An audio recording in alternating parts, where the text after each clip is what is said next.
Question है consider a solid sphere of radius r and mass density rho. एक solid sphere है जिसकी radius क्या है, आर है, उसकी मास डेंसिटी वेरिएबल दे रखी है। The minimum density of liquid in which it will float, यानी कि वाटर में है ये, तो इसको फ्लोट कराना है। इसका मतलब नीचे क्या लगेगा mg और ऊपर क्या लगेगा ff। तो यानी कि फ्लोट अगर कराना है तो mg इक्वल टू क्या होना चाहिए, ff के बराबर। अगर फ्लोट कराना है तो mg इक्वल टू क्या हो जाएगा आपके पास, ff के बराबर होगा। तो यहाँ पे mg इक्वल टू ff की वैल्यू होगी रो ऑफ लिक्विड इंटू में वॉल्यूम इंटू में g, या जाएगा आपके पास, तो g से g तो कैंसिल, तो m इक्वल टू अगर रो ऑफ लिक्विड इंटू में v के बराबर, तो यहाँ पे m इंटू में रो ऑफ लिक्विड इंटू यह जाएगा 4/3 पाई r क्यूब के बराबर। m की वैल्यू कैसे लिखें, तो इसके लिए हमें क्या करना पड़ेगा, बाय इंटीग्रेशन ही हम निकाल सकते हैं।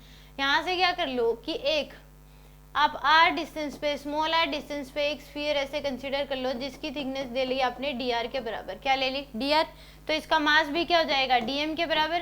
तो इस dm की जो वैल्यू है वो क्या हो जाएगी, डेंसिटी इंटू में वॉल्यूम 4πr² इंटू में dr, एरिया इंटू में क्या कर दिया थिकनेस, डेंसिटी इंटू में क्या कर दिया हमने वॉल्यूम कर दिया। वॉल्यूम लिखने के लिए क्या कर दिया, इसका 4πr² इंटू में क्या कर दिया dr।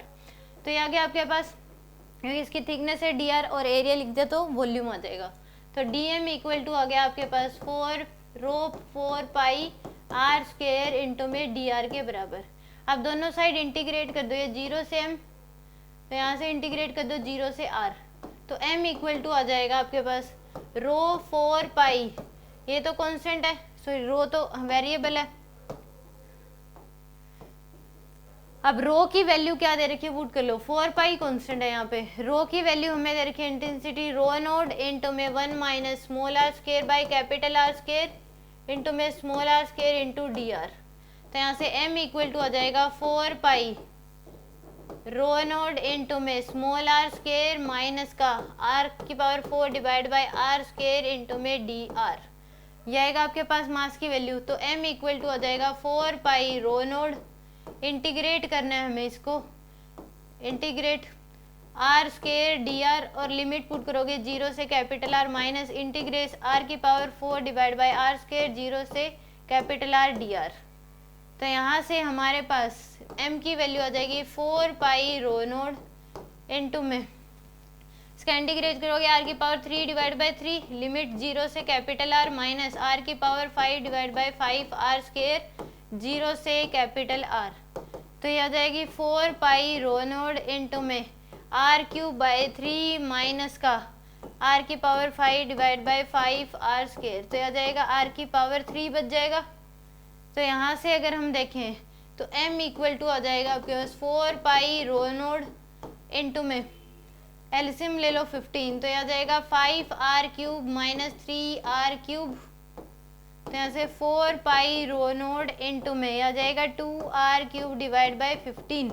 ये आपके पास m की वैल्यू आ गई, यहाँ पुट कर दो।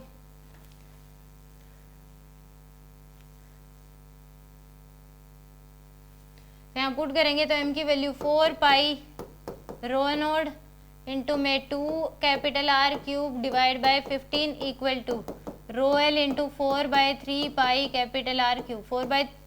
4π से 4π कैंसिल, यहाँ से आ जाएगा आपके पास 5, r³ से r³ कैंसिल, तो रो नोड इंटू में 2/5 इक्वल टू रो l। यह गया, तो रो l की जो वैल्यू है वो कितनी आ गई 2/5 रो नोड के बराबर। तो यानी कि ए ऑप्शन क्या हो जाएगा इसका करेक्ट होगा।